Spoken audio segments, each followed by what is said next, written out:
I'm Logan Crawford, and right now on Spotlight, school bullying is a big problem. Bigger now than ever before, considering the proliferation of weapons that are sometimes found in school buildings. Yes. Well, Tom Puma has brought us a very important book. It is called The Bully. It's a novel, a mystery, set against the backdrop of a high school in upstate New York. He seamlessly blends elements of suspense, history, and romance, tying it all together. The author crafts a tale that is as engaging as it is thought-provoking. What starts as a shocking discovery of a body from the 1960s propels a series of events that force characters to confront their past and face the ramifications of their actions. We're delighted to have this very talented author join us here today on Spotlight. We thank the team at Atticus Publishing for helping us put him in the spotlight today. And we ask viewers like you to support writers like him by subscribing to our channel and by purchasing his wonderful book. Tom, thanks so much for joining us here today on Spotlight. Thank you, Logan, for having me here. Love this book. Tell us a little bit about the inspiration behind The Bully. Was it influenced by real events or personal experiences or what? It was some personal experience in school, mainly in grammar school and in junior high school. There were bullies. We had bullies. Mm-hmm.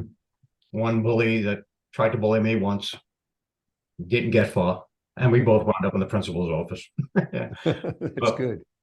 But thinking about this, just laying in bed one day, it's one of those times when you have a thought, you have an idea that just won't let you go to sleep. Mm-hmm. And I was up for like 2 hours just thinking about it, and I just got up and started writing it. And it's basically based on a real bully that we had. And I also dedicated this to my friend Billy Sutter, who's the main character in the book. He was actually my best friend growing up. He passed away a few years ago. But I did this also at a memorial to him, mm-hmm. so that he would never be forgotten. But the theme itself is basically about bullies, because there's a very strong problem in schools today with bullying. Mm. And not much is being done about it. Yeah.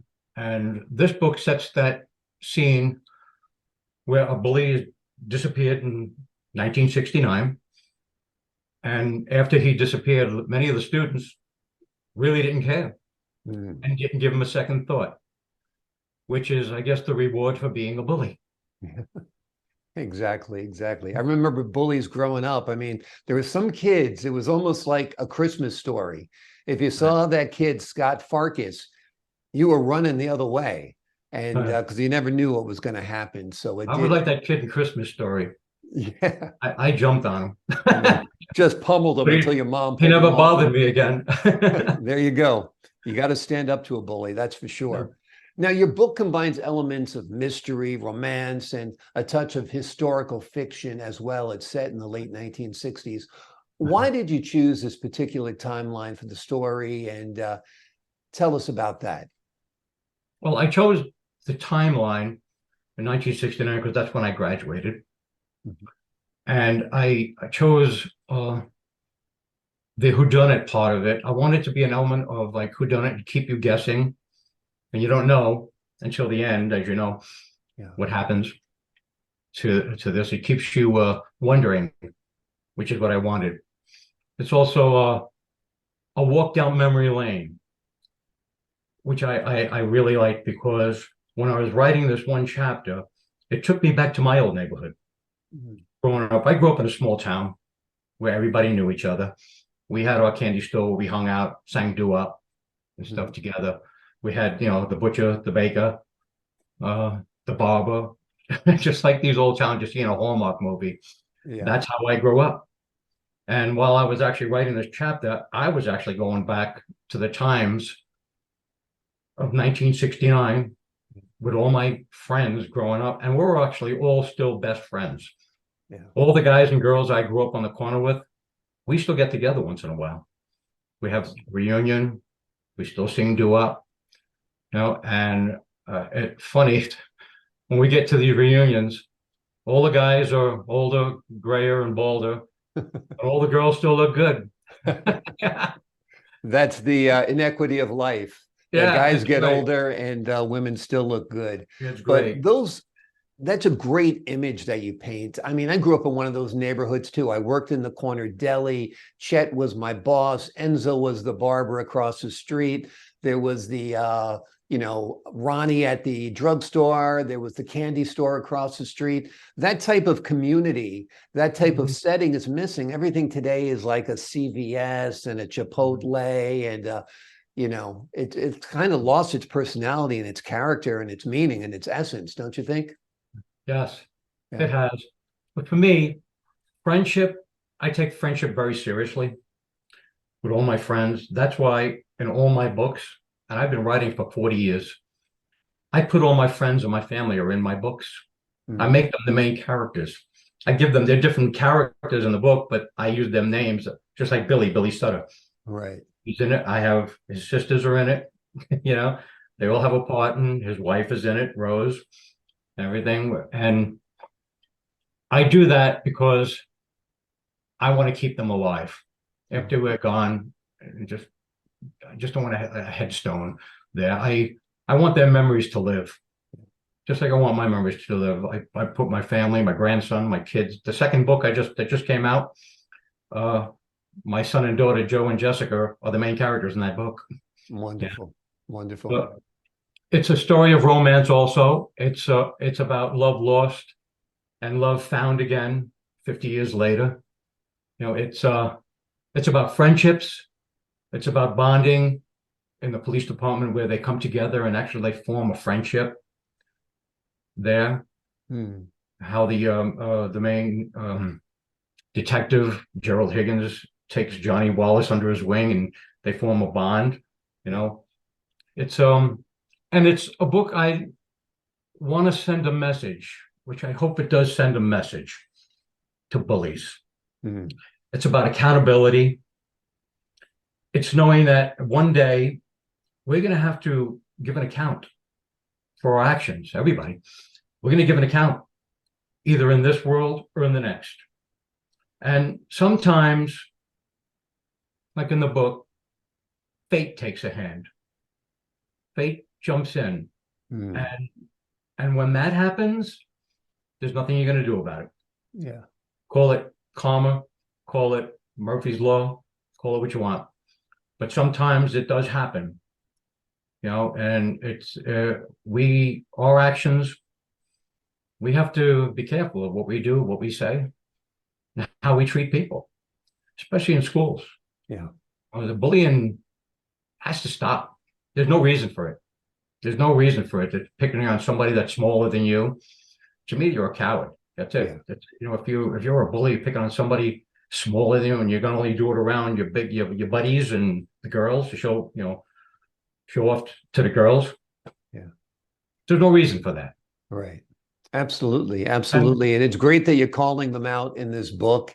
And hopefully it will shake some sense into some people who do act in such a way that they pick on people, they try to humiliate people, and those kinds of scars that you get early on in life stick with you. Unfortunately, you remember those fights and getting picked on and the names and all that stuff.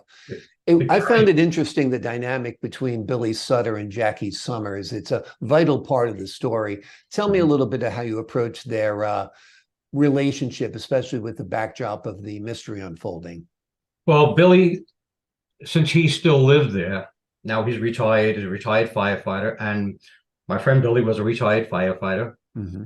So I made him that in the book. And because he still lived in the neighborhood, he lived right across the street from the school, he still remembers all this. Yeah. He still remembers that bully. In fact, him and the bully had it out also. But they pulled him in because he has a lot of these memories, and he brings in the yearbook to help, go through some of the students and talk about the teachers and who this guy bullied and stuff. So they bring him in to help on the case. So he teams up with Jackie Summers. They become a team and they go interview people. And Gerald Higgins and Johnny Wallace, who is a wannabe detective, he's a young rookie, they team up. And they both form this friendship together from working together to try and solve this case, to try and find out who did this, who put this guy behind this wall, you know. Um, and it just kind of carries on and carries on through, and you'll see it with Billy's daughters, with Melody, who's actually his real oldest sister, how they bond back and forth, you know, with Rose when Rose comes into the picture, and how she actually helps him when he does meet Rose again. You can see how she helps him and prepares him because he's kind of nervous. Yeah. You know, seeing your old sweetheart after 50 something years. Yeah, I'd be nervous. Yeah. Exactly. It's wonderful. You've created a lot of great memories here. I think setting it in the 1960s was perfect. Much more interesting era than everything's done on the phone today. People hardly get together in person. So it's nice that you set it in the 60s. I also love the names, Billy and Jackie. I bet you back in the old neighborhood you were Tommy, not Tom. For that's actually everybody called me Tommy. Yeah, that's what I figured. I use Tom Puma in the book, but my name is Tommy. Yeah, exactly. I like it because it sounds young. Exactly. I get together with the guys from my deli who Tommy worked. There were two Tommies. There was a Billy. There's a Donnie. Everybody had a Y at the end of their name. Yeah. So it was. Guess who we had? Who's that? We had a Potsy. Wow. A real life Potsy. Real life Potsy. That was his name. Today's the pastor. Wow. His name was Frank Potenza, but Potsy, that's what his name growing up. So when you see him, you call him Potsy, Pastor Potsy. I don't call him that no more. I call him Frank. But our younger days. Sounds great. That was his name. That's great. So when you get together with the guys from the old neighborhood, where do you guys meet up? Somewhere in the city or something? Or we go to one of the girls that we hung out, Debbie Moraski. She has a place on Staten Island. Gotcha. And we usually get together there because she's got a big yard, because there's like 30 of us. Yeah. We get together. That's awesome. And actually we do, because some of them are gone, you know. And I'm trying to get together now because I know my friend Fury's gone, my friend John is gone, friend Kat is gone. Yeah. And we're not getting any younger. Yeah. You know? And COVID was a big pause in everybody's life. I know that's when I stopped seeing the guys from the deli. We got together literally twice a year. We'd get together at Christmas, and we'd get together in the summer. And it stopped after COVID. So this is a good reminder to everybody to get back in touch. Everybody has to. I even talked to my friend Charlie, my best friend, today is just he's in the hospital now having a pacemaker put in. I had a couple of months ago open heart surgery. Yeah. You know, so we're at this age now where, and I was talking to him about, we need to get together with the gang. Yeah. You know, it's been like 6-7 years since we've all gotten together.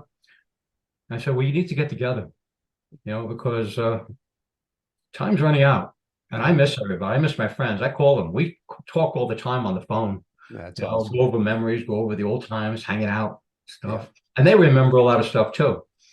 You know, the stuff that I forgot, they remember. So when we get together, we got a whole book going on. That's amazing. That's amazing. Sounds great. Before we leave you today, would you love to see the movie, The Bully, turned into a movie? I imagine so, right? That'd be great. Yeah. That would be great. You know what I think about? What's that? Death Wish. Remember when Death Wish first came out? Yeah. Charles Bronson? Charles Bronson, sure. Remember what happened? Yep. I remember. In New York, crime went down. Yeah. In the subways, crime actually went down. And then about 10 years later, you had Bernie Goetz doing the real life thing. I know, right? Crazy. And crazy. But, just to send a message out there that to all these kids out there that, you know, just have faith that hopefully the bullying will stop. Yeah. You know, kids just go to school to learn and let kids be kids, you know, and that's it. It just Great thoughts. No reason for it. Yeah, great thoughts, great advice. Tom Puma has written a wonderful book. It is called The Bully. It is a mystery set against the backdrop of a high school in New York State, and he blends together wonderful elements of suspense, history, and romance. The tale takes place in the 1960s, and you will love living within these pages. He has created quite a world and resurrected quite a world within those pages as well. Tom, thanks so much. Tommy, I should say. Thank you so much for joining us here on Spotlight. Thank you so much. I appreciate it. Thank you, Logan. Pleasure is all mine. To the folks at home, I'm Logan Crawford, thanking you for your time this time. Until next time on Spotlight.